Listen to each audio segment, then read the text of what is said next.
I think she's back. Yay!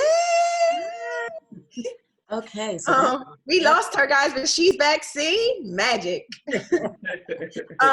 But as I was saying, I think too that when we are, well, I'm very creative. So when there's a lack, or when I see that there's something missing, not that I could be the advocate for this, but I'm just suggesting, I'm just throwing it out there to our Black men, our Black therapists, our Black counselors.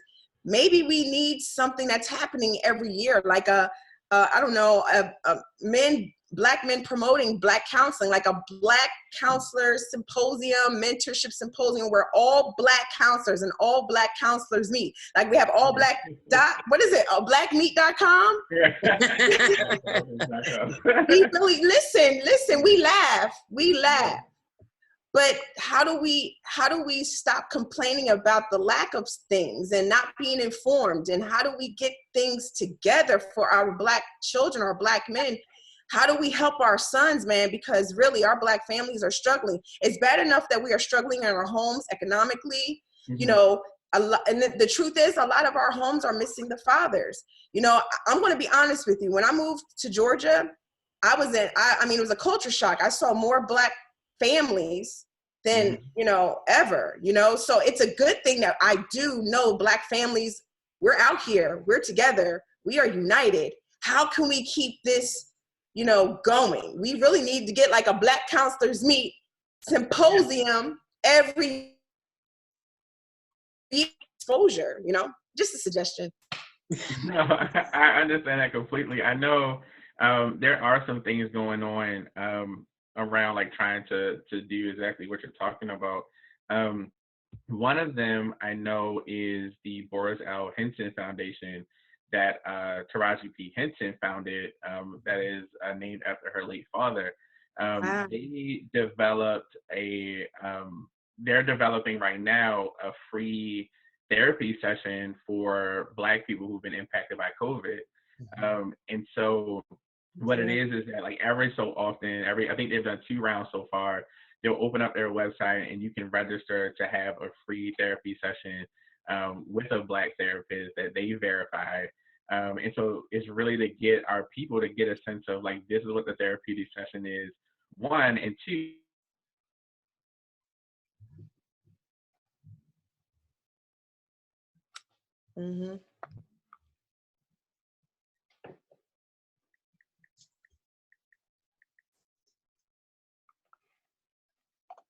Like they had a conference.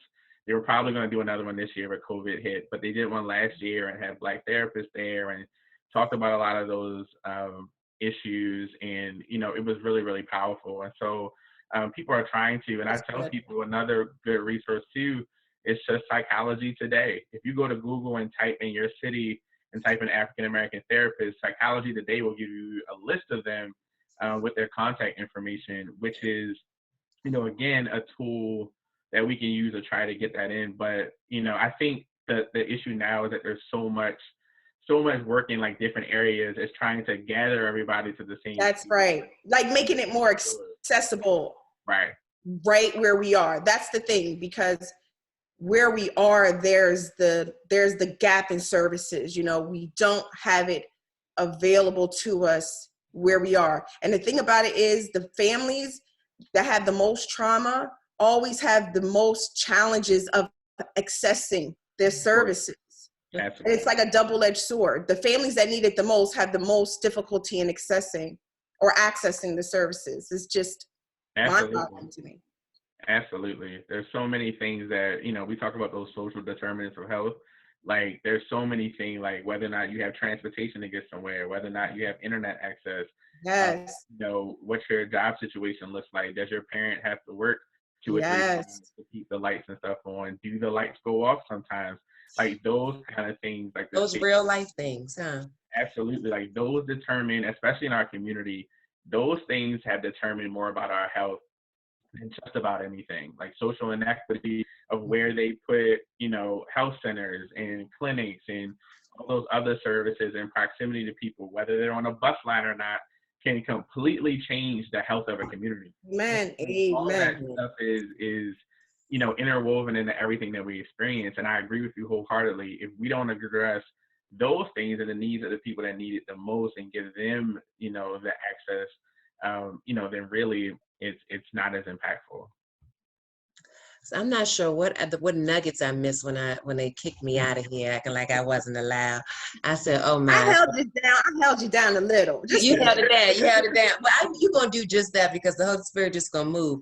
But I was excited, so I really want to talk a little bit about the moving forward. So last week we didn't break into all of those different layers that men kind of layer on top of each other and bear it down. And Angie, you talked a little bit about it when you talked about Big Mama not getting help.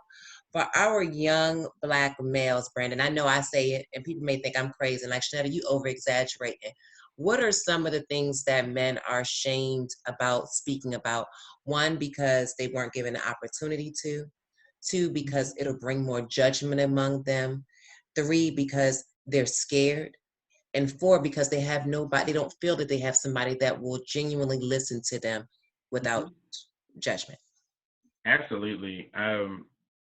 Two, I want to get back to that listening without judgment piece. That's critical. But I'm gonna answer your question first. You know what? I'm gonna be obedient. Let the Holy Spirit speak, Brandon. No, because that is a critical one. I think that why we don't. I know that's why I didn't note about resources for myself. I spoke about that, about my personal story and my suicide attempts. I didn't know about resources. I didn't know about help. And I damn sure wasn't talking to nobody because I already told him some of my business and it was already used against me in the wrong way. So I'd be damned if he was going to get it a second time. So those were some of my reasons. But I know my reasons as a Black woman and even as a woman individually may be different from a man. So. Right. Yeah. So, I think for us, like there's a bunch of different ones. So I think one is definitely like any feelings of loneliness. So like loneliness is a tough thing for us to bring up. We're brought up to make sure that we feel like content, that we're good by ourselves, that we can be that lone wolf that can handle anything that comes up, and we don't need anybody else. If you're there, cool, that's great. But we're built to be like, you should be comfortable in your own skin at all times, whether somebody is there with you or not. You don't need 80 friends. If you don't got none, if you got one, like you're good, you're fine. Like all those things are like ingrained into us from Who made up those lies? Look, it's so many things connected to that. Like that's a whole nother, society, stereotypes, stigma. There's so many things that built that up. But that's one of them. A desire to be loved and seek affection, and not affection necessarily from a romantic relationship, but it could be from bonding, like in brotherhood. It could be from a parent. Those type of things, like having that feeling of wanting affection. It's a basic human need, but for some reason, men, there's a stigma that we can't desire that. Like again, that we should be good on our own, and that we don't need that type of affection and stuff like that. And so that's another one. Definitely, in our community too, like feelings around, for our LGBTQ Black men, like that's another one. So, when they're feeling, different things and trying to, make sense of any feelings that they have, especially when you're talking about our younger youth, Yes. and trying to process that, like they experience a lot of self-doubt, they experience a lot of rejection, and those things. And so again, like you're taught to be strong, you're feeling these things, there's no safe place. And again, like you shared with your story, and Shenetta, knowing you for so long, I know your story. Like when you have someone, give you a piece of that, if there's initial rejection in that first space, the reluctance and the amount of time it takes for them to go to somebody else, it's just during that time, like their mental health is deteriorating. There's no outlet, no safe space. And so those feelings are another one as well. And then ultimately just pain. Like we're supposed to be able to deal with anything, any trauma and things like that. And especially with us and growing up in Baltimore, like grief and loss is another one. Like we experience so much loss, in Baltimore, in the city, for a number of reasons. And so during that time, like there's a lot of, issues of people not feeling comfortable saying like that things hurt. And you know what, too? I think as you were talking about just the conversation, our community, our sons, really addressing it, being more exposed to it. I think also the other aspect to counseling is that as a Black community, we really don't anticipate it being an ongoing process. A lot of our parents, especially me, sometimes because we are not exposed to it, like the reality check is, a lot of times we know what church is. Like we know deliverance is like a daily walk, right? If the church don't know, it don't happen overnight, okay?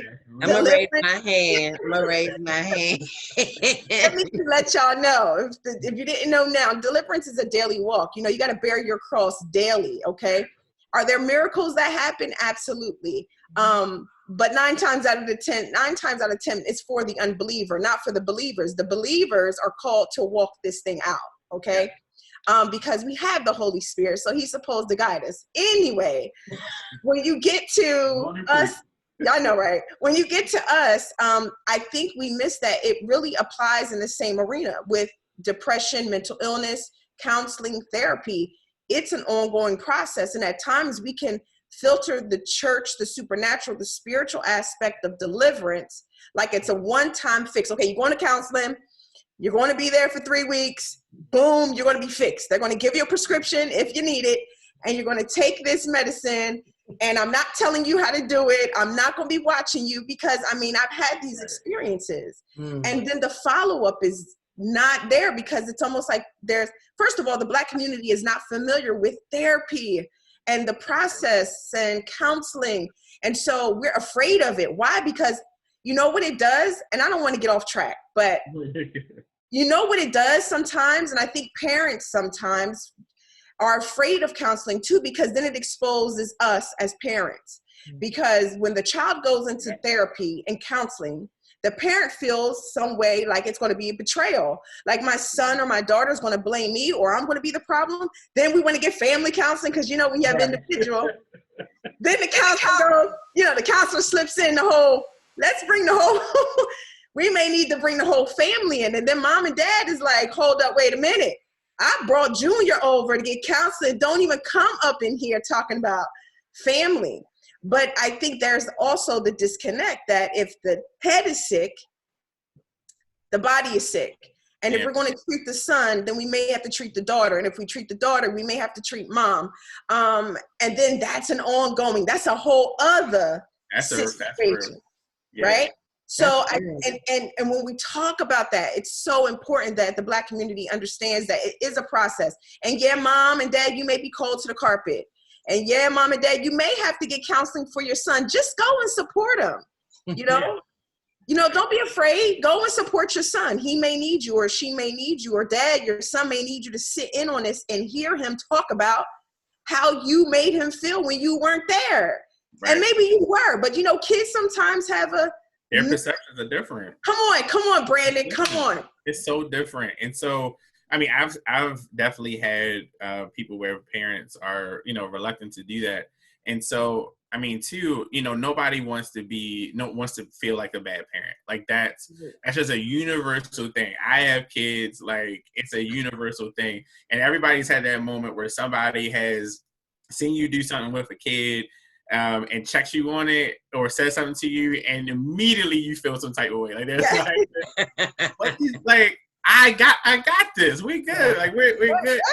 And, and a lot of times it's just honest, like, perception, and it comes from a good place. But there's an instant shudder from a parent that's just like, what are you saying? And so, you're right. Like therapy is a process. Recovery is lifelong. Like those things, consistently stay with us. And it's, we have to do the work. And I think you're exactly right. If we can articulate that to people and let people know that, like there are people who have stopped therapy and they're like, I think I'm in a much better place. I needed it for this season. And then, a month down the line, they're like, I gotta go back. I gotta start back up. I gotta get back into this. And letting people know that can happen, I think would, not have people, feel like, oh, I guess I must have got therapy wrong too. Like now, like this ain't work either. Like, and so, and letting people know like it is a process, and you may not, like, there'll be maybe a couple weeks where like things are relatively smooth and you're feeling like I may be able to get out of this, and, continuing to talk to your therapist. We all have triggers. We all have things that can pull up and resurface. You're good, you're recovering from this, and then that one person call you and you just throw everything off. Like mad again, you upset again, you hurt again, like all this stuff can come back up. And sometimes it's not another person, sometimes it's just us. Like we're good, we're in this space, and we throw things off. And so I think that's a great point. Like we have to, educate our people and just let people know like it's extremely beneficial. But it is a process. Like it does take work. It's not all on the therapist. Like there's it's a joint thing that you're running together with someone who's helping you, like as a relay person, helping you get to the next thing. So you pass the baton on, you're at another stage of wellness and understanding and forgiveness, and you kind of keep going with that. But there will be times where you get tripped up, and just knowing that there are supports and that everybody's process for the vast majority like looks like this. Mm-hmm. That's because good. You know what I think too, what you said was important. Really quick, if you feel better because you're getting counseling, or you feel better because you're receiving treatment, then keep getting treatment. Right. It's like if it's not broke, don't fix it. And I think that's us as a community. Like we like things, we love gratification. Maybe it's just for all people, but I think we like to take the back alleyway to gratification or fulfillment. It's like we want something easy, we want something quick and fast. And it could be a whole lot of other issues: transportation, accessibility, money. But if it's not broke, don't fix it. Like if it's working for you, it's because you need it. Let it. It's okay. Yeah, I agree with that. It's the same thing that my wife and I keep saying about this COVID-19 response. They're like, okay, things will calm down a little bit, open everything up. And we're like, no. The reason that you're here and that the cases are lower is because we're doing the thing that's working. And so I totally agree with that. Like it's a process thing, and, getting the help once things get better it's imperative at that point to keep it going. That's good. So I think that would be another avenue in regard to the help and the healing component. In regard to our men that are not speaking out right now, and you were just speaking about some of the things that they don't speak up about. Mm-hmm. Brandon, how do you help them take the first layer off or take their first Band-Aid off without further damaging them? And it goes right back to what you said earlier, like that listening without judgment piece is so critical and can't be understated. And so I think it's important for everybody. Like people want to be heard, people want to be listened to. And I think for men, like there's this and again, it's no fault, and I'm not putting blame on women. Just want to be clear about that. Listen, I'm gonna put the blame on some of us. Some of us need to keep our mouth shut and stop damaging our kings. But that's gonna come in a little bit later. I'll take the heat for that one. And and we will carry on because we're gonna keep it no filter. We're gonna keep it 100. And the damaging things that we say and do, we touched on that last week. So they should. Yeah. I mean, look, like I said, I'm not trying to get in trouble. I gotta go back to the room with my wife. So straight. Right. So I think it's that listening without judgment piece. What happens is a lot of times for guys, like for us, what'll happen is that like we'll keep something bottled up and we won't say it like over days. And so what'll happen is like typically like during that time, y'all have probably asked us like, what's wrong with you? Maybe like 3 or 4 times, but we're not there yet, so we don't say it. And so then what'll happen is, we have this small window of opportunity, right? Like we feel like I'm gonna throw this little thing out, and you usually don't even plan it. It'll just be like, all right, I'll say this, see how it's received, and then my next move will determine what that looks like.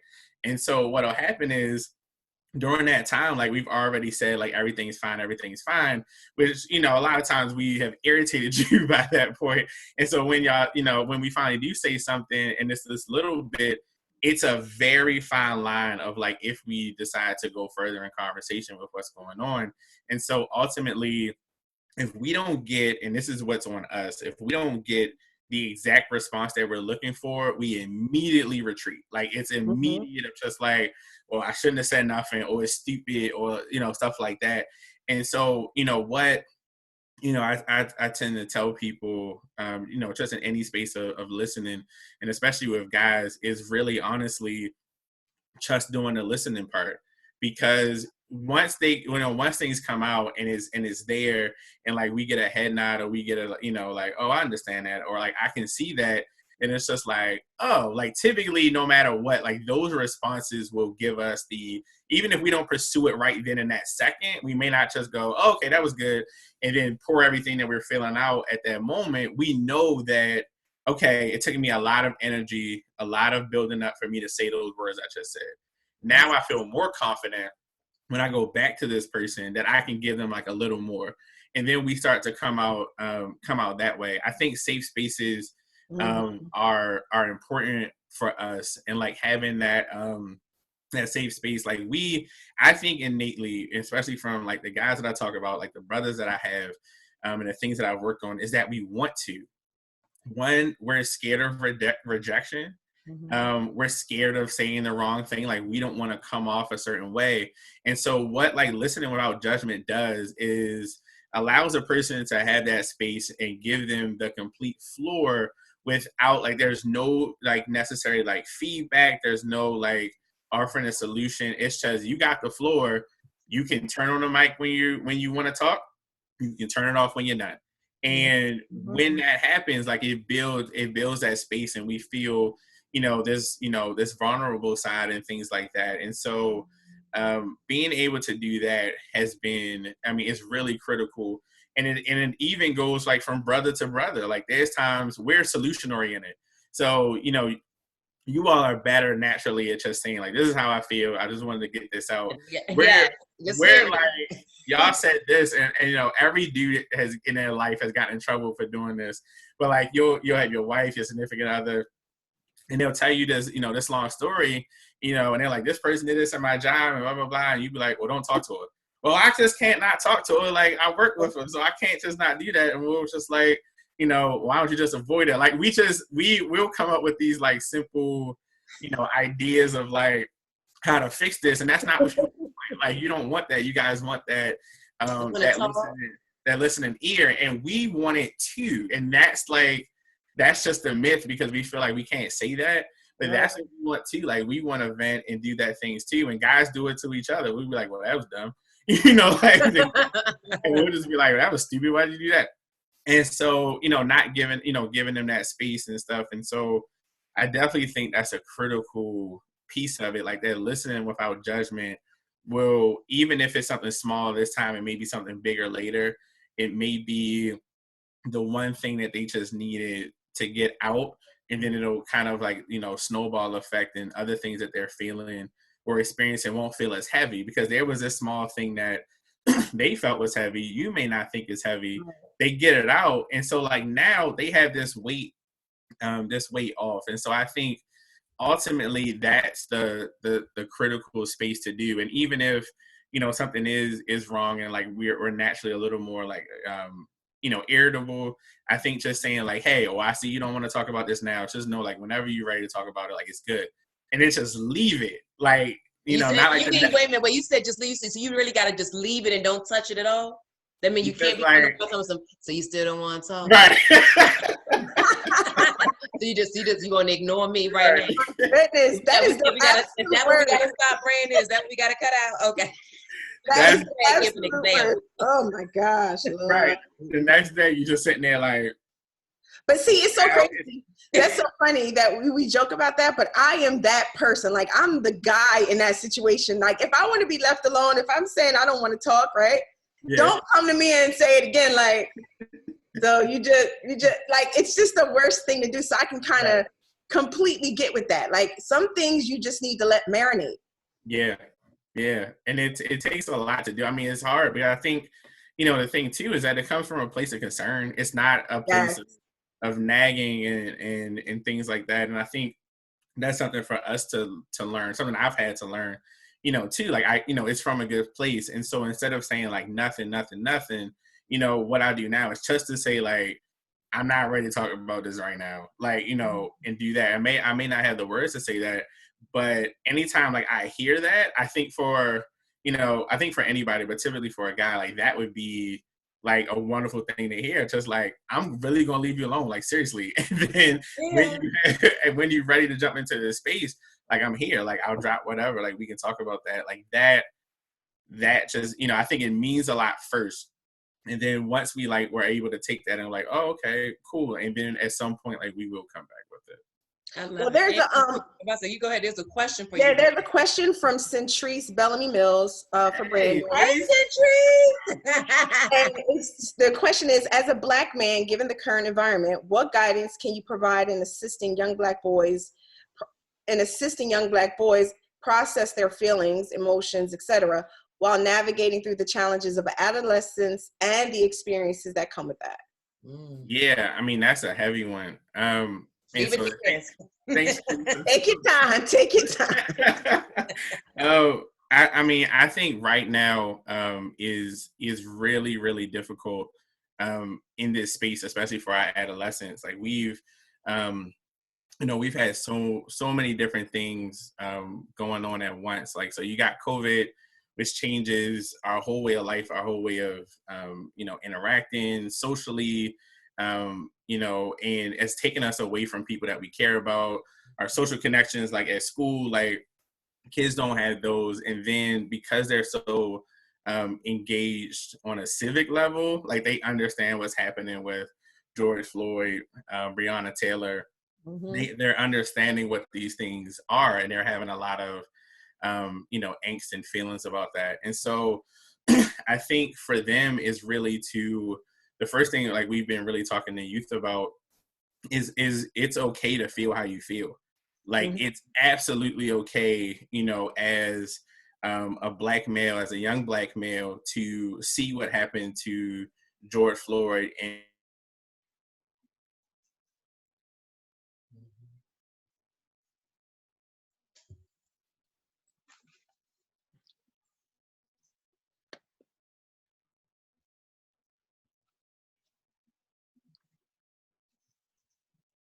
that is a real thing. And so like feeling those things and then figuring out, what's the best way to channel them. Is it, something physical that you want to do?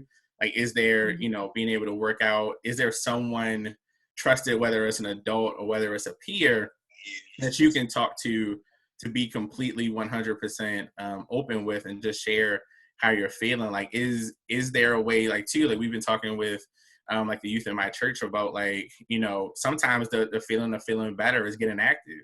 So it's getting involved in finding some group that's really like letting youth participate. There's been art projects. I can't remember what city it was in, where they had youth like, doing art projects around, some of the unrest, and they were sending them in and they made like a mural out of it. Like some of those ways like of expressing themselves to get feeling with that, I think is good. And just also, giving kids that open space too. Sometimes it's around dinner or something, like just casually bring up like, how do you feel and stuff like that. Like friends, I mean, kids, too, especially with school, like they have connections and friends and things that happen in school that we don't know. Like as parents don't know. Absolutely. I've learned more about my kids being home and some of their friends because they have Zoom and all this other stuff than I ever knew. And so like their relationships and things that they have that they've been removed from. So I think it's, and I think a lot of our youth, especially our males, are taught to not feel anything too strongly. Like there has to be like this level of just like, I don't care. Or like, this isn't that serious. This isn't that deep. It's not that big a deal. And I think letting them have that space to say like, yeah, it's okay if it's a big deal for you. Like it's fine. Like, and you can have those emotions. But you know what, really quickly too, something you just said about sometimes, getting the help, or sometimes, the remedy could be just activity, being busy or getting busy, that is so powerful, because with today and technology. It's not like it was before. Kids are not going outside and playing and hanging out on the porch or just Right. chalking it up or chopping it up. Rather, we don't have that type of, community today. And I know it's because the times have changed, but there are just some things that I don't know. I think with society, with life, with the world as it is, it prevents that interaction, that socializing. The social skills are so depleted now. Kids really live on the internet. Kids really live on social media. That's where their meetup is, right? And then if that's their meetup, how do we create a safe place? How do parents control that? Like what they're exposed to 24/7. It feels sometimes that we are just, it's like almost like a winless battle at times as parents trying to help, trying to intervene or trying to encourage, go outside or do something, it's like, no, they're going to be on their phone is in their hand and they're like this all day. Right. And then too, I think, with that is encouraging them to, reach out to the, friends and support that they have and letting them know that you're there as a support too. Like, kids are a lot smarter than we give them credit for. Yes. Like they know who they can go to and who they can't. And I think each and every one of us are the same way. Like we've had kids, we've had friends like when we were growing up, we knew who the one that you can go to if you needed something sensible. Like if you need one of your friends, it's like they got it together. Like I'll talk to them. Versus like this one looks cute. I love them. But it's like they, for them, like your relationship with them is different, and they know the same thing for adults. Like they know, because of the things that we've built with them and the relationships that we built with our children, and the relationship they built with their friends, they understand that dynamic of who to go to for what situation and who to talk to. So I think encouraging them to do that and making sure that they have the space for us. And, and I because I worked in, my church with youth and stuff like that, we've had a lot of, parents will come to us with different concerns and stuff like that. And we're like, it's safe and fine to give them the space and they'll operate the same way. If they're ready, they'll do it. Like they know that they can go to you, like leaving that space open. And even sometimes if they tell you something that's, even hard for you as a parent to hear, not having that initial parent reaction of just like, again, from a loving place of just like, now I got to save you to like, let you get this out. Like, let me hear where you are in this space, because there's some things, a lot of things that our youth experience that they sometimes ultimately figure out on their own. Like they ultimately kind of get it together. So I think giving them that space and letting them, share, even when it's uncomfortable for us as parents. And it's very uncomfortable a lot of times. Right. And getting those things out. It's important for them to know where those safe spaces are. I think that that's really good. I think you've hit at a lot of good points, especially. I know one of the questions that we have was about what if the events in it that are pushing our children to have more fear and more anxieties. And so I think the best thing for that, and when you look at your children and just being honest with them and how to start overcoming some anxieties and overcoming some of the traumas and the things that we face. So I think, and even facing some of the fears. So it's fearful. A lot of parents don't let their kids go outside because they're scared that something's going to happen to them when they go outside. And so they put these different images now in their children's eyes, opposed to telling them, well, in some situations it's not okay to go outside. I prefer for you to be outside in the front, because for me it was be on the front. But then of course, we ran all around, and when the lights came on, you had to be in the house. But a lot of times we never made that happen. So we had more freedoms, I would say now, and even our parents didn't want us doing that then. But we just have to, I think, give them the realization as these are the things that we faced as I was a child. I was concerned about some of the things that we looked, I saw when I was out there, because when I was growing up, it was Rodney King.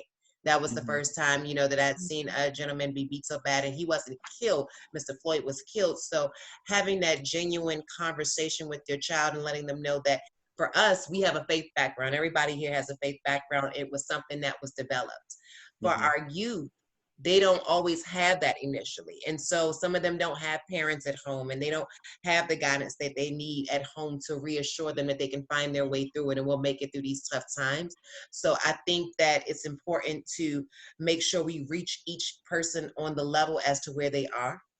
children. I know Danielle, I see you there. Thank you for joining us tonight. I know with your son, you know, he has autism, so some things are going to make him more frightened and make him more alarmed. But with you being with him, you comfort him, and that gives him the reassurance, and you can tell him some of the things that you've seen and how God has helped you overcome those things, and that's always a plus. Outside of that, I think that it's important to talk about some of the moving forward aspects. You were speaking about the listening without judgment and the healing for our men. Mm-hmm. What else do we do outside of the listening without the judgment? How do we start becoming better examples of that listening without judgment? And how do we start giving our kings more value, more respect, because that they don't see it within themselves? It's stripped and it's lost. How do we help add that back to our kings so that they can start living healthier lives? Yeah, I mean, that's a good question. I mean, I think it really just goes down to like having that unwavering support. And I think this, you know, this goes both ways, and it goes for us as a community. But there's so many things that I think that that we fight, that we bring home. Like there's so much stuff, like, you know, from, you know, the videos and stuff that we're seeing, the stuff with like even with COVID, of just watching us get disproportionately impacted by that. Like it just feels like there's kind of like one thing after another, and like every time something happens, like we are disproportionately impacted. And then, you know, from there we have things like if we're employed, I mean, if we're unemployed, there's stress there. But if we're employed, like there's a lot of times things around like microaggressions and, you know, racist procedures and things that happen on the workplace and in interactions with coworkers. And so like in that sense and in that place, like, you know, we can explode. And a lot of times for Black males, there's a fear thing there of people being afraid of us. And in different places, like I've been you know, in different spaces, and it's happened to like at work. Like what'll happen is that like people will be mad and upset about something, and everybody's going off, and you know, like this person's, you know, cussing about it, this person's mad, this person hit the table, like they all upset about all this other stuff. And you know, as Black men, you can't react like that, first of all, just because you know what that perception is, so you're a little more chill. And then you'll jump into the conversation and go like, yeah, I'm mad about this too. Like this is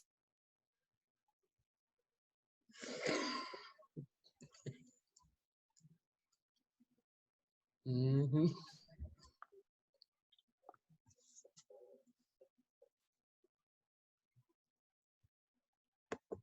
you know, not intentionally, but what'll come up is that like the people closest to us tend to get, you know, the result of that. Like when we're mad at work and we come home, a lot of times it may be our significant other or the spouse, or we may, you know, snip at the kids a little more. So I think it's too just that as support and acknowledgement that I think we're all fighting different things, from society, from interpersonal relationships, like at work, you know, to employment, to unemployment, like all of these different stressors.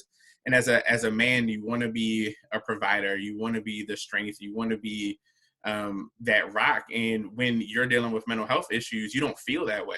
Like you don't feel like you're that support, or when things like are needed and you have to do things, you may not feel like doing it, but you feel like you have to. And just, I think having that ability for all of us to remember the things that we're fighting against and the things that we're up against and the situations that we find ourselves in, we're always battling and things like that. And so it's just to remember, you know, remember who's on our side. Like we're all here for each other. The things that we talked about tonight were all things that come from a place of love, that come from a place of support, that may just be perceived a different way because there's so much static that we deal with as Black people on a day-to-day basis. And I think understanding that everybody is dealing with that same static, it's just that men may perceive it a certain way, and the way we process it may be more aggressive, may be more around agitation and irritation. It may look like shutting down.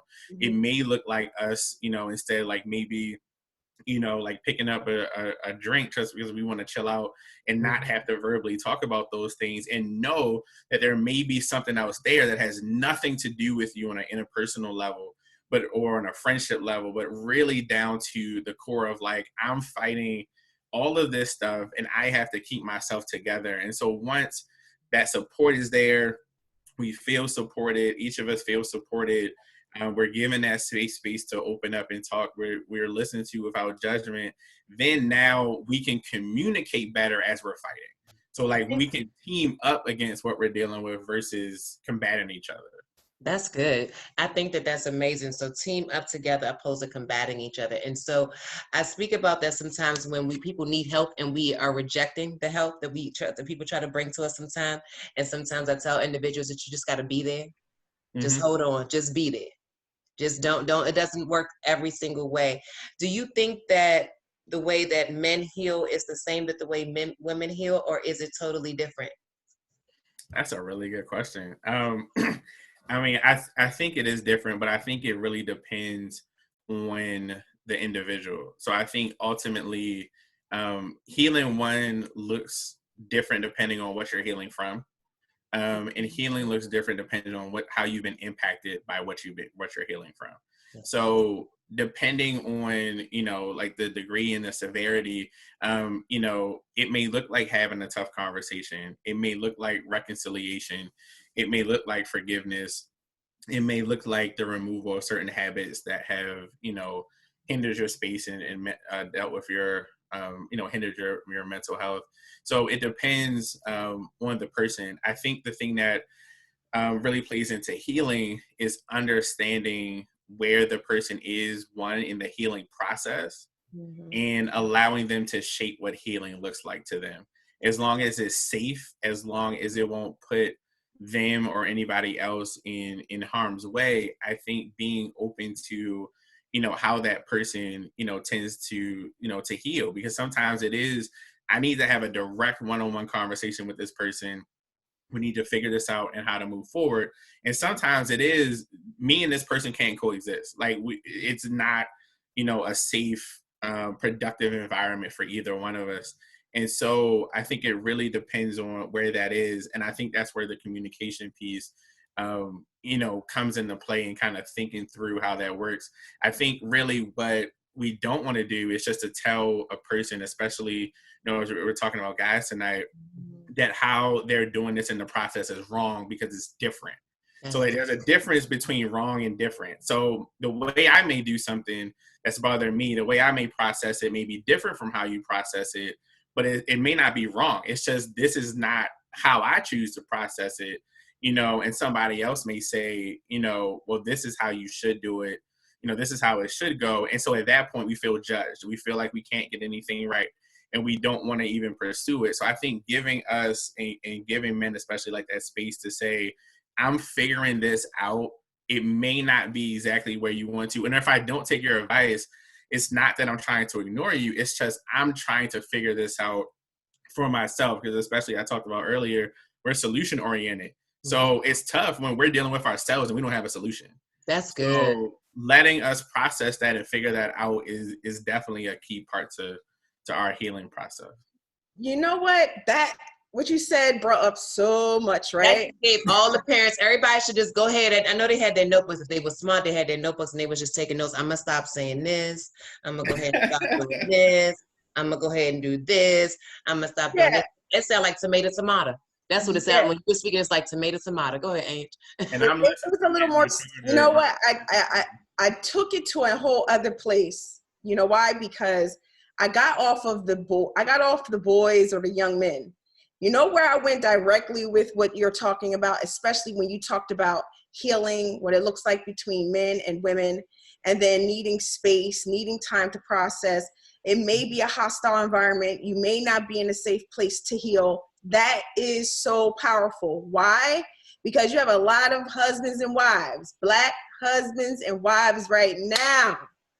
And the Black men need to heal. What on earth does that look like in the home with the Black woman? When you have a Black man, come on, y'all, let's get real. Let's get real right now. Well, Angie, I ain't got no Black male in my home right now, so I'm gonna keep it real.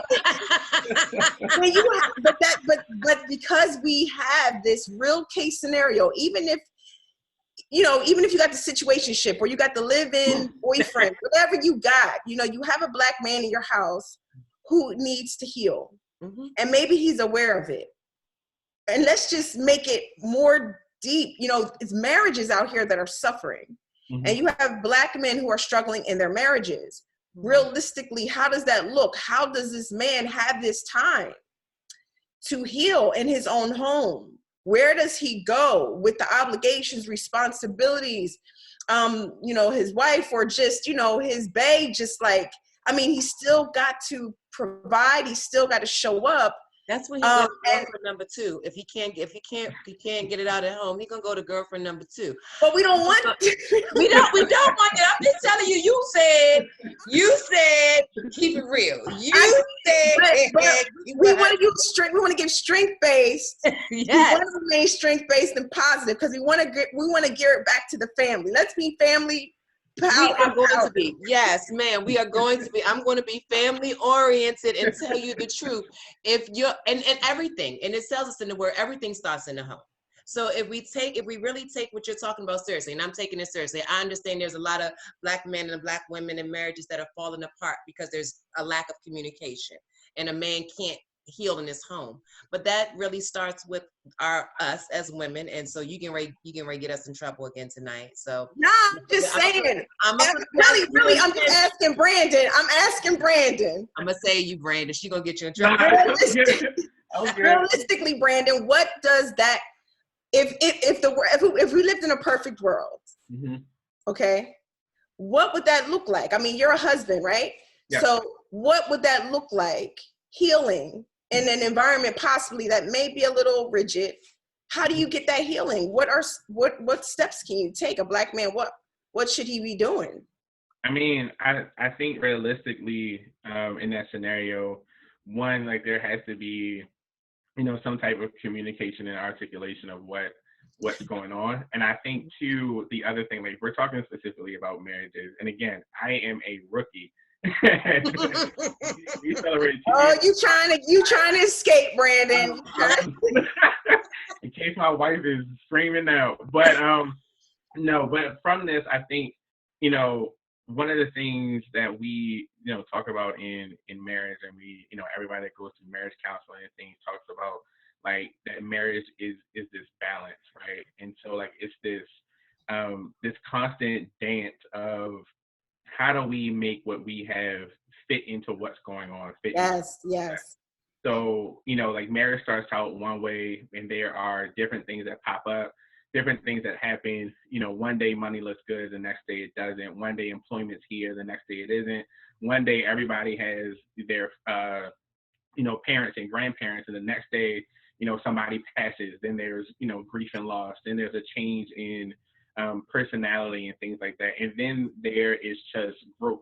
There's individual growth and there's marital growth. And so as we talk about that as a construct, when these things happen, and, you know, let's say that there is something that the guy has to, they needs to heal from and things like that.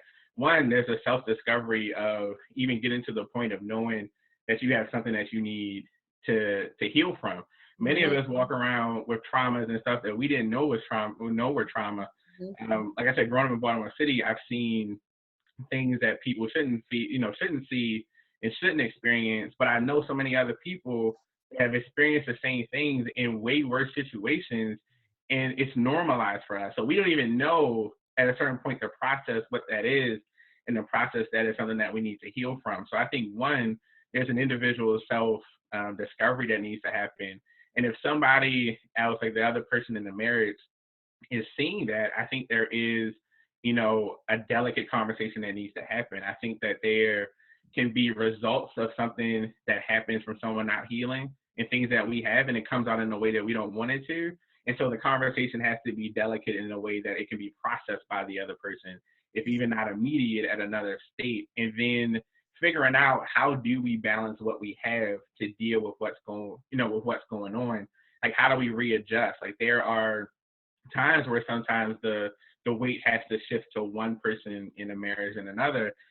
And I think being open about that and knowing that that is something that can happen and can fluctuate, because I may need to pick up more so that you can heal or process what's going on, and vice versa. And so, you know, it's definitely something that, you know, how you do it depends on the marriage. It depends on the two people. But I think, communication, balance is key. And balance doesn't mean like it's always 50-50. Like there's give and take some other times, and things that happen. Like I said, especially like loss of a parent. Like I experienced that with my wife. Like in that, that's a forever process. Like a grief of losing your mother is a forever process. And so there were things that shifted. Like there was, a healing and things that needed to take place. So during that time, it's like whatever you got to do it. I haven't experienced that. So whatever you communicate with me is preferable. Like that's what we'll do. And understanding that, place needs to happen. And I think it's removing some of the rigidness that you talked about is the space to allow a person, especially guys to heal, and taking some of that off so the healing process can happen. It is hard to heal when everything is still at the same weight as it is when you realize like, oh, I need to heal. And Shenetta, going back to what you said, right? Yeah, what I say? Listen, this is for anybody to answer, right? Would it be safe to say that maybe depression or stress could be directly connected to cheating? Like stepping outside of your relationship? I would say sometimes. I'm not going to get everybody a pass and think that I was depressed, so I was cheating. We're not going to start the foolishness. We're going to keep it 100. Some people just need to get it together. But there are genuinely, I think that some individuals that use different mechanisms to cope. I think that, like we talked about that. So I talked about that as far as even sex, drugs, alcohol, constantly being busy. And we speak about that. We spoke about that today, trying to stay busy. So we really got to think about those type of things when we're using different vices. Everybody has a different vice. Yeah. And so I think that that's very, very, very possible. But I also think that for us, and you were speaking about how do you help an individual that you're married to? Well, I think that if you're not aware that a person can really be going through depression, and it's okay for a man to hurt, because I don't think that we as women, so I'm going to go there, I'm going to jump out there. I don't think that we as women actually understand all the time and give men the room to feel pain. And we don't make them still feel as valuable, or make them feel that they still have importance when they are showing that. And that's what Jermaine spoke about last week when we're saying, well, stop telling men that they're soft when they're expressing their feelings. And I think that helps men shut down opposed to open up. And then I'm not going to therapy with you, because when I go to therapy, all you want to do is make it a bashing session about myself. And I'm not about to do that. And you wouldn't want anybody to do that to you either. So I really think about for our men, we have to, one, encourage them and build them up, because I think society and events and life and traumas have weighed them down long enough. And so now we need to help rebuild them so that they can find a place. And a lot of women go and say, Shenetta, I'm not rebuilding no man. But if you don't take the time and start rebuilding our young men, we're going to have grown men that are still as broken as they are today. And we don't see a change. I think that's a good point too about, working with our young males. Like it's so important. Like I've worked with this program that has been in our church for a long time. And so formerly it was called like Rites of Passage. Like we worked with boys from middle school until they graduated high school. And we worked with them on man skills. It's all connected to like how a Christian man should be. So we talk about all those principles. We give them man skills. And so it was like learning how to tie a tie, how to do a proper handshake, doing my interviews, like all those things that you're going to need to know, like how to look somebody in the eye, like what eye contact looks like, to be able to do that in interactions. And so the other piece of it is that we focus heavily on like the social and emotional wellness. Like we talk about that. Like we talk about how to, deal with grief. Like we talk about how to have those things, and we try to build up that self-esteem and that self-efficacy. Like we want, them to know like they're, like we're, and I said this the other day, like to someone else, like we're so incredibly gifted. Like a lot of the things that we search for answers for, we have amongst each other. And so like when we instill that into them at a younger age, and give them that energy and that positive self-talk for them to find the words of how to communicate. Because when you're younger, you begin to have this thing of you know how you feel, you just don't articulate it well.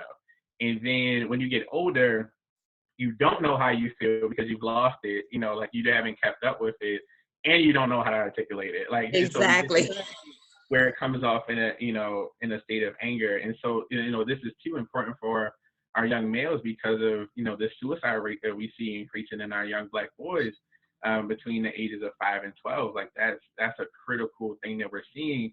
And so part of that is community, like rallying around them and, you know, giving them the words to express how they feel, giving them the words for them to describe themselves. Right. Mm-hmm. Mm-hmm. Amen.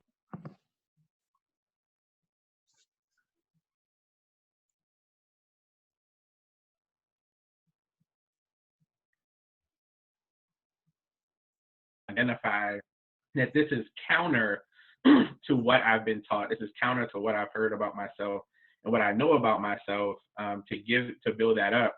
And so I feel like you can, you know, really see that and understand that when, you know, you give that to a young boy and as they grow up, like it becomes entrenched into them, and it really helps to mitigate some of the effects of what society says about us.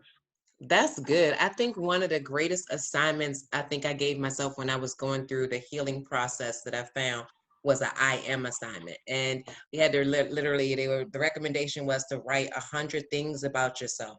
Those And then once you hit affirmations. 100, then go another 100. And I'm like, you know, how many times am I going to, I am, and you're literally just going down this list. And when you just spoke about the fact of feelings, I don't think, and I say this a lot, I don't think that we talked about a lot about feelings in school. I don't recall it. I remember happy, mad, sad, glad, joyful, cheerful. But then there's this whole list of feelings that you literally can really have that nobody really talks to you about, or you become very basic in your expression and your articulation of what you're feeling because you don't know anything else other than mad. And then when you, I don't think that nobody has taken the time for a lot of our youth. I know for myself growing up, and I'll just speak for myself because if I speak for myself, can't nobody get mad. But I know for myself, they didn't break that thing down. Nobody said, okay, you're angry. Why are you angry? You know, I speak about the story as a child where I brought a knife to school to stab another child because I told them to stop bullying me and stop putting their hands on me, and they just wouldn't do it. And so I brought a knife to school. And so my first introduction to therapy was punishment. Yeah. You know, so it wasn't go to therapy to find out what's wrong. It was, you brought a knife to school to hurt somebody, you need to go to therapy. Something's wrong with you. And it wasn't in a healthy manner. And I think that that's what a lot of our youth are going through. And that's why so many of our parents are having concerns with getting their youth their help. And then I also think that a lot of parents don't ask for help because they're ashamed within themselves, or they went to therapy and they feel it didn't work for them, so it can't work for their children. Right. Right. And you know what? I had the similar experience, Shenetta. You know, I was in high school and I wasn't a fighter. I was bullied a lot in middle school and elementary school, but I wanted to, you know, stand for myself in high school. And because our families did not have that, I'm not going to say my family didn't have a platform to speak, but we just couldn't speak about our feelings. You know, we could speak about other things, but when it came to the emotional aspects of who we were or what we were dealing with, it was like, we don't have time for that. And that's what I wanted to remember to say. A lot of times as Black parents, when we are asking our kids what's wrong with them, it's like we're still trying to control what's wrong with them. We want to control or dictate what the answer is. Or if it's an emotional or a heated situation, how many of us have been told to say what you want? What's your problem? Don't shut up.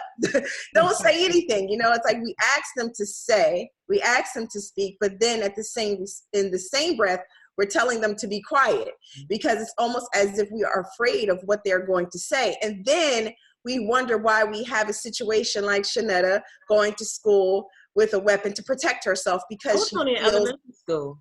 right? And I did the same thing. I did the same exact thing. I took a weapon to school to defend myself because I knew I was going to be attacked, and I didn't think anybody was, you know, going to protect me because no one had been listening to me. And when we talk about bullying or we talk about oppression, when we talk about, oh, I'm afraid to go to class, I'm afraid to go here because what's going on, you know, our sons don't want to say that they're afraid to go to school because they think this boy or this kid or these kids are going to do something to them, because the parents, our number one response is, you better beat, you better do, you better make sure, don't embarrass me. Somebody put their hands on you or somebody says this is how you respond. And we do have children that are not violent and aggressive. We have children that are peaceful. We do have children, Black boys, that like to communicate their feelings or communicate a dispute. And we don't validate that. We think a kid, again, going back to being soft or being weak, you know, a child that knows how to communicate or is more, docile, you know, just more able to say, you know what, I don't want to fight you, man. I mean, I don't want to do this. You know, we will look at that as a form of weakness. And we kind of like push our sons out to be these warriors, not saying that they can't be warriors in a more peaceful and leading type of situation. So Absolutely. this honestly is just an amazing, powerful discussion, because we're touching on so much and it's layer by layer. I mean, I told you it was going to evolve. It was just going to go like I told you. Yeah, I mean, it is like, and I like what you said, and I think one of the things that we have to be really careful about is that it's for us not to acknowledge that the only feeling from our kids, especially from our Black boys, that we acknowledge is their anger. yes, There's so much, you know, again, like if you look at all like the education statistics and things, Black boys are suspended and expelled at much higher rates yes. than any other kids, like by far. And so like the percentage in Maryland, I had a meeting yesterday with the racial and health disparities coordinator, I think, for Maryland. Okay. And he was running down some of the statistics about suspensions and expulsions. And I think that Black kids make up at least 70% of the suspensions and expulsions Wow. in the state of Maryland. But in terms of you know, overall part of the percentage of the population, like is somewhere in like the 30s. So how are we Exactly. 30% of the population, but 70% of the, you know, expulsions and the suspensions? And so there was this study too by Georgetown Law that said that Black boys were seen from other people as being, one, older, and one, more criminalized. So that their actions and the actions that they took were seen as, you know, as adult criminal behavior, Wow. more so than other kids. And so like as we look at that, you know, like as you guys said, we have to be careful not to, you know, not to acknowledge the other emotions that our boys, you know, say, and the things that they, you know, want to do when they want to cry, when they want to be upset, when they want to be by themselves, you know, when they're scared, when they, you know, want like 7 hugs in a day because they don't feel good. You know, like if we push away that and we don't acknowledge that, but every time they're angry, we That's acknowledge it with suspensions and expulsions, and, you know, or like you said, you know, Angela, like, yeah, like go, you know, like you gotta defend yourself, like go out and do this. If we only acknowledge their anger, then that's what they'll present. But if we give them the space to articulate it in some different ways, then they have the ability to process it. Like, you know, again, we have to be mindful to give kids more credit, because oftentimes if we give them the space, they'll surprise us like every single time. Yeah. I love it. I love it. Brandon, so for a young man today that may be watching and maybe listening, and he does not have somebody to give him those hugs that he needs. Mm-hmm. He has been struggling, just trying to make it through, and just needs a word of encouragement. What's your word of encouragement for him tonight? So honestly, for me, is definitely for any guy, any young child, any male, Black male that's experiencing anything. One, I think understand that there is village, right? Like there is this village in space for you. Like there's so many of us and so many Black males that are not necessarily in the mental health space, but in the space of encouragement, like in the space of support, in the space of a listening ear. And there are ways to get connected to those in groups that are, you know, available to help you. And I think that you know, for Black males, like we have to really remember you know, who we are in the space that we you know, were built to lead in, and to understand that we are leaders. And I think remembering that and focusing in on that, like when all these things come up, is really important. And oftentimes when you lead, you can't lead without support. Like there's nobody that led, with support, and like not get super churchy, but even Jesus had 12 people that ran with him. It's not, nobody does this on our own. So seek help when you need it. If you're struggling with something, like reach out. Like I said, even just a quick Google, the Psychology Today, Black therapists in wherever you're in, Baltimore City, county, wherever you're listening from, like you can do that, and it'll connect you with, contact information for therapists. If you can't do that, there's a National Suicide Prevention Hotline. You do not need to be suicidal to reach out to this line. Even if you're just feeling upset, isolated, lonely, please reach out to it. 1-800-273-TALK. So 1-800-273-8255 is the National Suicide Prevention Lifeline. And if you're not a talker, a lot of guys aren't, and will text, the crisis text line is available to people again. And both of these are 24/7. If you text TALK or text HOME to 741-741, there is a crisis counselor that will talk with you, that will chat with you, that is there for you. But you're not alone. There's so much village, so much space, and people that want the best for you. And we want to make sure that you're able to get that help, when you need it, get that support when you need it. It's a journey. It's a tough journey. And being a Black male is difficult, and just acknowledging that and knowing that it is tough, and knowing that it can be stressful, is important, and acknowledging that, like, it's not always easy, but just know that there's village, there are people experiencing what you're experiencing, and people that are there to help.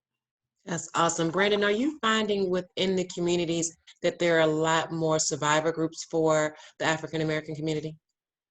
It's growing. I would say in the last year, I've encountered more people with lived experience in this space, like talking about their mental health, where Black males than ever. And so, like, we're trying to get that conversation shifted. Like, there's been so much healing, and I talk a lot about the Black Mental Health Alliance because they're doing a lot of really good work. Like, they did a healing circle for Black men. I can't remember when it was. It was obviously last year before COVID hit, but it was sometime. And they had over 100 Black men there that were just talking about their experiences, how they heal from trauma. One guy, Dr. Bruce Purnell, I want to shout him out. He's from DC, doing the Love More movement, and he talks about Black men being able to love like we've never been hated. That's powerful. Every time I hear it, like, that's powerful. Love like you never been hated. That's hot. I gotta get y'all connected. Yeah. If you could bring him on, he's dynamic. That's okay. Wow. Yeah. Him. But it's really powerful stuff like that that's going on. That's really now entered into this space, and really trying to get brothers to be in position to lead, because there have been so many things to push us out of that position societally, and things that have been put in place by law, and everything that's really impacted us.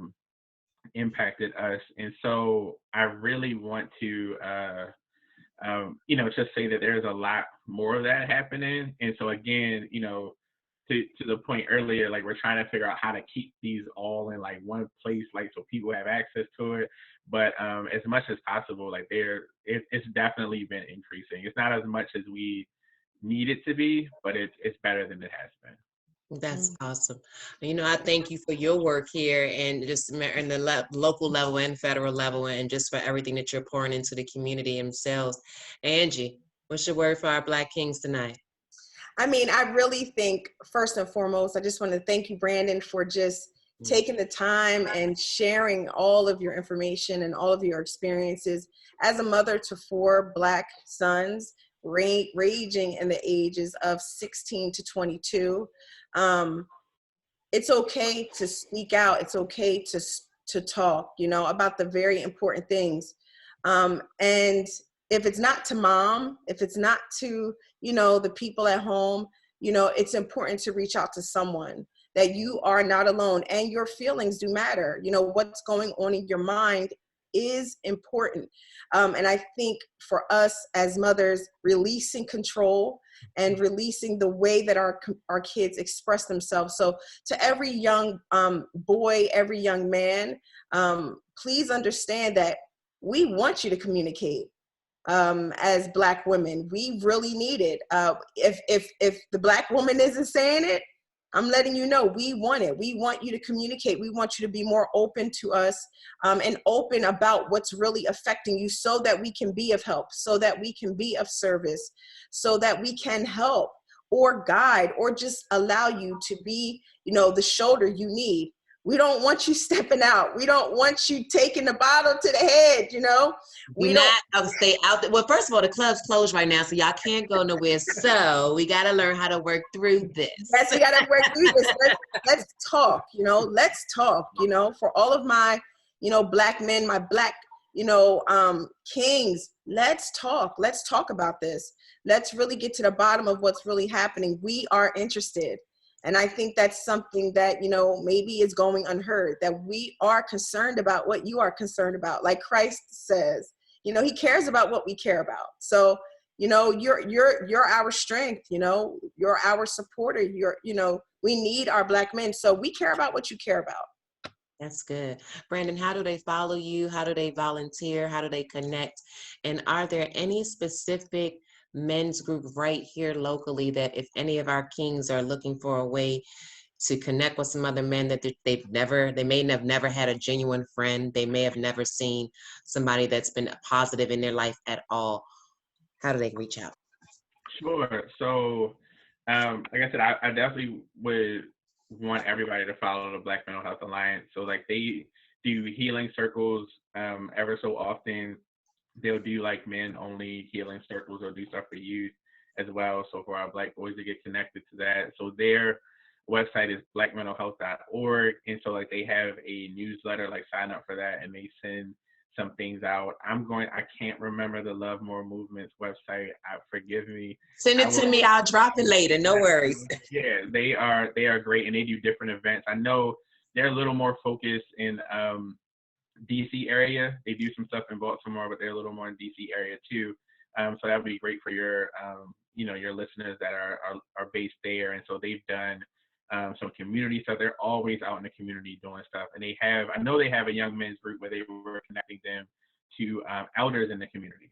So, our older people in our community that have lived through, some of the toughest times that we've experienced, being able to share their wisdom with them.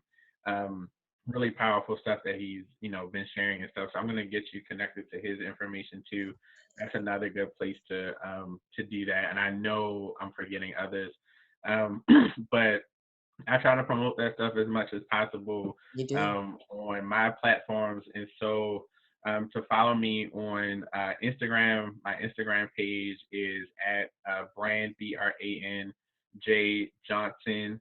And then on Twitter, it's close to the same. So it's at Brand BRANJ Johnson and the number 1. So those are my spaces. You can find me on LinkedIn too. I try to post a lot about what I'm working on LinkedIn. Please don't hesitate to reach out. I'm on Facebook too, but there are so many Brandon Johnsons. Good luck. Trying to find where I am on that thing. I joke. I went to Morgan when I went into the psychology program. I had a class with 2 other Brandon Johnsons.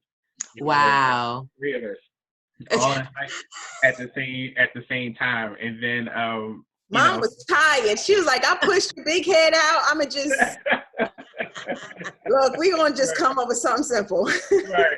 Exactly. So, but yeah, I'm on there too. Shenetta's page. Like I know she's shared my page, but get connected to me. I would love to reach out to people. Like if people need resources, Shenetta can speak to this. Like I try to do as much as I possibly can for every single person that I come across. And if I can't, I'm gonna get you connected and hooked up with a person that can. So, please reach out, DM me, link up with me as much as possible. I'm out and try to share as much as I do and try to pull people in on that as well.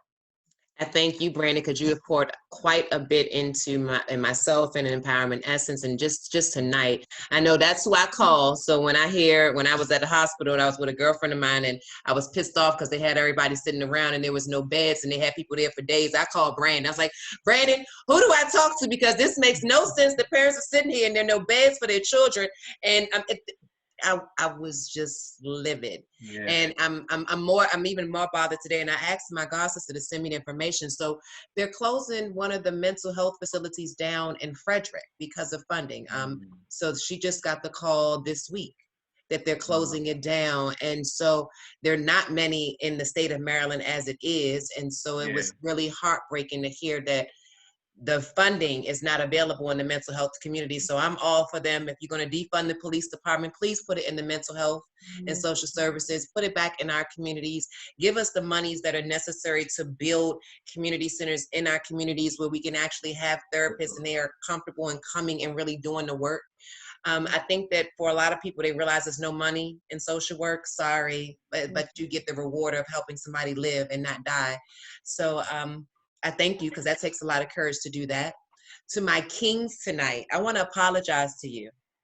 I want to apologize for the disrespect, the devaluing of you and your future. I want to apologize to you for individuals not seeing who you are and how God made you. For those that have walked the lifestyle that you say, Shenetta, I don't know nothing about God, and y'all keep talking about God, but I don't know who this person is. I want to tell you that you don't know who he is, but he knows who you are. Amen. Because he knew you before you were even created. Amen. I'm sitting here before you because I'm a woman that was broken, that was hurt, that was a mess, that did not know. So I understand if you do not know. I did not make it through with the traditional help, with the therapy. I didn't have it. With the medication, they didn't tell me about it. I didn't have no health insurance.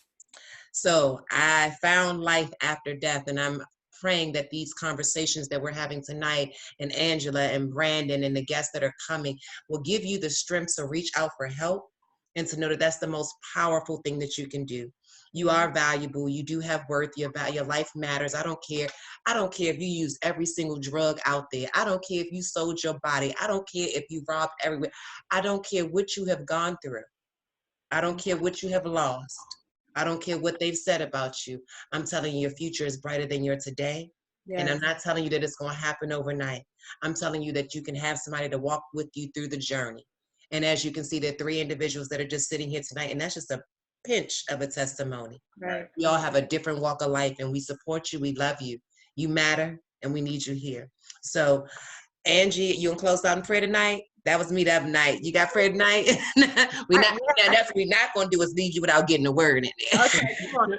Let's bow our heads. Thank you, Father, for tonight. God, we thank you for just the community coming together. We thank you for providing this platform, allowing us all to be in the right frame of mind to create this moment for the village to speak, to create the why, for us to be able to even share the questions and to share the answers. We thank each and every individual that has taken the time to share their experiences and to share their knowledge.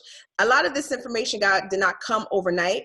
And we're asking right now that every individual that is watching, they understand that this is a process. God, we ask right now that you would strengthen them and encourage them and uphold them during their own processes, their individual process through this time.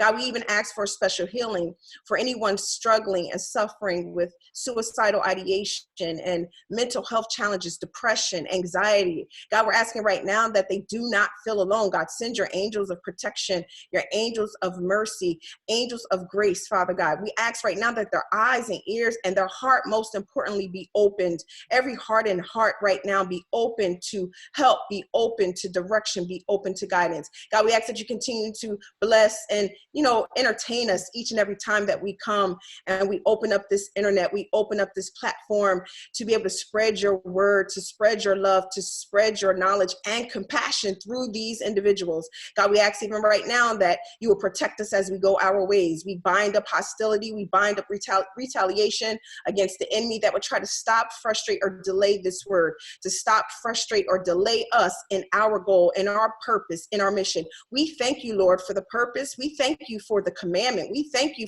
for this charge to be the voice that you have called us to be. We accept it. We acknowledge you. We love you. We thank you for every person that has, come on during a chat and ask questions. We ask that you heal the families that are represented here, and also heal every extension of the families that are represented here. We honor you. We adore you. We count it done in Jesus' name. We pray. Amen. Amen.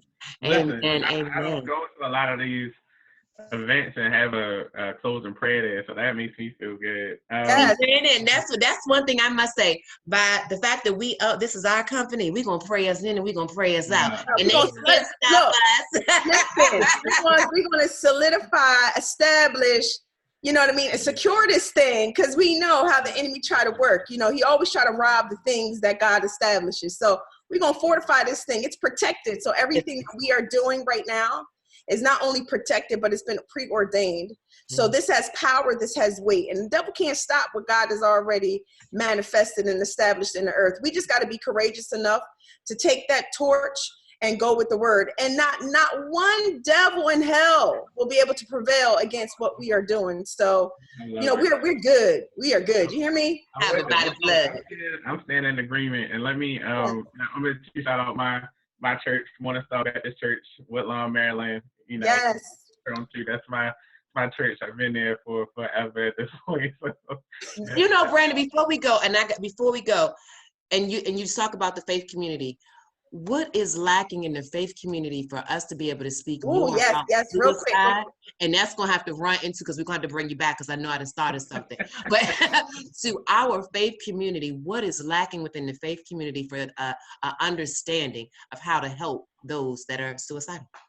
Just understanding that people can have Jesus and a therapist too. So having a mental health challenge is not a lack of faith. Come on. A lack of faith. It is an illness, just like anything else is an illness. And we don't tell people who have cancer and have other things not to go to their doctors, not to get their treatments, and we shouldn't do the same thing to people who are experiencing cancer. So another quick plug, that thing that I talked about earlier, that faith initiative, the website is www.faith-hope-life.org. We are committed to helping faith communities better talk about suicide prevention. There's resources there and things connected there.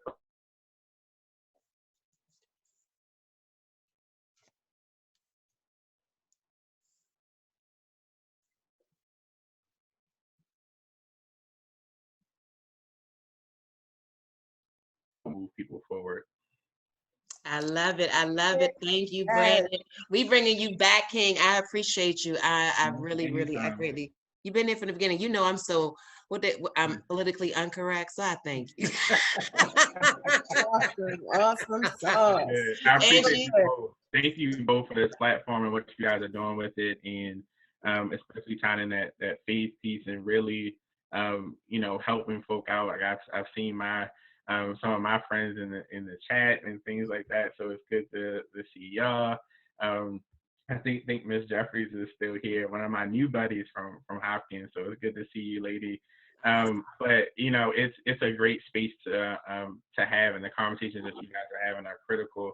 And so, hey, I see you in the chat. Hey, lady. I'll be hanging out with them recently. I'm seeing you too, but one of my new friends in this space. And so I appreciate you both. I appreciate she said she reaching out to y'all too. I appreciate all of y'all here and the work that you guys do. Like I do love having our queens in this space, and to even feel the need to have a space for Black men to talk about what they're dealing with. It's important. So thank you all. And thank you. And with you on this, whatever you guys need for this, definitely let me know. Thank you, Brandon. Thank you so much. Bless you. Angie, how do they follow you, Queen? Well, you know what's good. Listen, y'all know where I be. Angela C. Green Ministries on Facebook. This is Jersey in a building. I got to represent my city.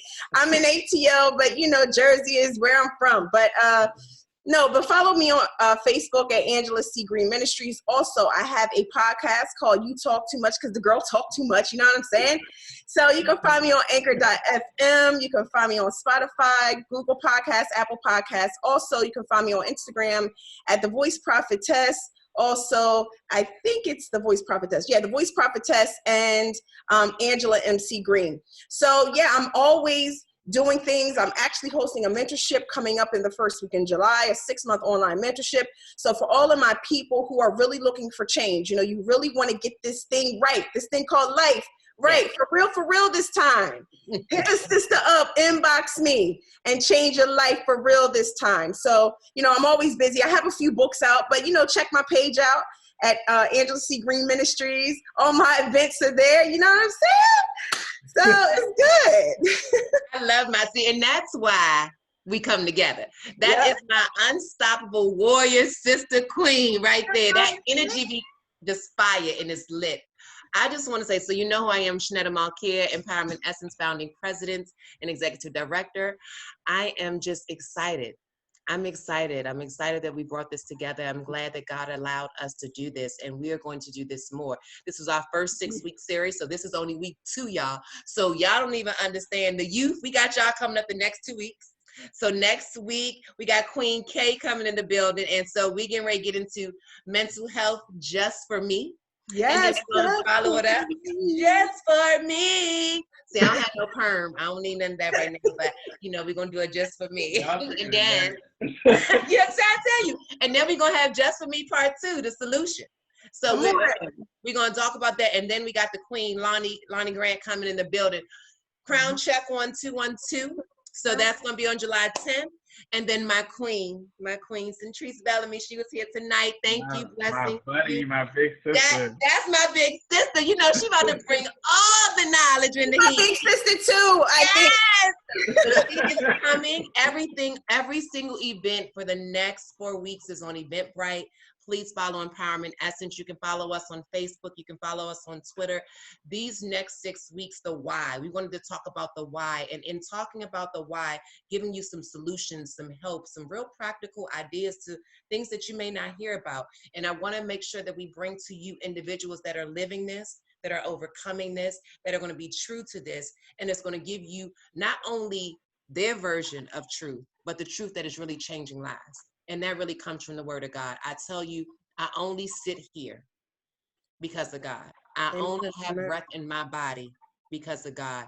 I am the woman that lost it all. I am the woman that they said, no, nah, not you, reject it. Mm-hmm. So when we get ready to talk about this whole, my clean slate, let me reintroduce myself. And that's when we're going to talk into the ladies for the last 2 weeks, and we're going to give some real practical ideas and help tools. Because right now, a lot of our youth, a lot of our men, and a lot of our women have not looked in the mirror, because I didn't do it until I was almost 34 years old. And I might have been after 34, because I didn't win a title till 34. So it was late. So don't worry about the age or the time frame. You get it. You'll get it in your own time when you're ready. But I really just want you to heal. So we want you to be able to take some ideas from away from this, understand what to look for, know the resources that are out here for help. Brandon gave you the phone number, 1-800-273-TALK. I don't care. The shadows to you are a monster to somebody else, so please reach out and use it. You can also utilize the new number, 988. Brandon, how do you like that number, the 988 number? Have you had Not active yet. Not active yet. What are they waiting for? That's a Why would they tell us we can give this number out and it's been months and it's not active yet? See? Don't give it up. See? So then that's a whole nother. We're gonna talk about that too. That's what policies, and then what can we do to join other committees to change some of these restrictions that are out there, because that should just be out, and especially the time like this. You know? That's a whole. I just think that they should just offer free mental health, free counseling for a whole 2-3 years because of what we're seeing, and then for Black people in a whole, I just think that they should just give us free counseling for the rest of our lives, because hell, we got a lot of things that we got to heal from. I mean, I'm just saying, if you want, that's what I want y'all to do with the money from the police department, and don't take all their money, because there's some good officers there. Don't take all their money. Take some of it, not all of it. Put some of it in the mental health department and help us, these nonprofits, these grassroots. We need your help. Love you all. We're back next Friday, 7 p.m. And that's for our first youth workshop with Queen K. She can ready come lay it through, and she can ready slay.